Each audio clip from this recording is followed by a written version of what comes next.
1020 का साल था। राजस्थान की सूखी धरती पर हल्की धूल उड़ रही थी। चैत्युल्य राज्य की सीमा पर एक जवान सैनिक खड़ा था, वीरन। दूर पहाड़ियों के पीछे से परमारों का दस्ता चलता हुआ दिख रहा था। दोनों राज्यों के बीच महीनों से तनाव था, पर किसी को नहीं पता था कि असली लड़ाई कब भड़केगी। एक शाम सूरज ढल चुका था, तभी किले में खबर पहुंची। परमार सेना बढ़ रही है। चैत्युल्य राजा ने सैनिकों को बुलाया। युद्ध होगा, लेकिन याद रहे, हमारी लड़ाई सिर्फ सीमा की है, किसी निर्दोष से नहीं। अगली सुबह मैदान गरज उठा। तलवारें टकराई, ढालें चमकी। वीरन सामने खड़े परमार योद्धा अरिमर्दन से भिड़ा। दोनों युवा थे, दोनों अपने अपने राज्य की शान थे।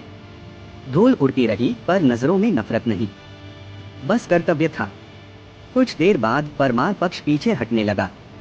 अरिमर्दन जख्मी था, पर जीवित। चैत्युल्यों ने मैदान रोका, पीछा नहीं किया, क्योंकि उनकी लड़ाई जीतने तक थी, मिटाने तक नहीं। उधर किले के भीतर स्त्रियां बेचैन थीं, पर कोई दहशत नहीं थी। न किले घिरे थे, न कोई विनाश का डर, क्योंकि दोनों राज्य जानते थे, युद्ध खत्म होते ही संधि की बात होगी। हारने वाला विनाश नहीं, सम्मान पाएगा। शाम होते होते दूत आए। संधि हुई। सेनाएं लौट गईं। और उस रात किले की दीवारों पर दीपक जल रहे थे।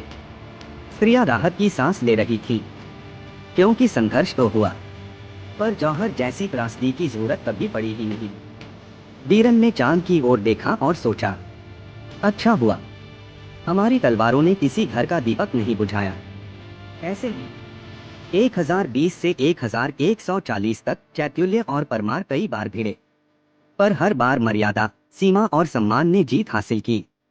इसलिए इतिहास कहता है, युद्ध हुए, पर जौहर नहीं हुआ।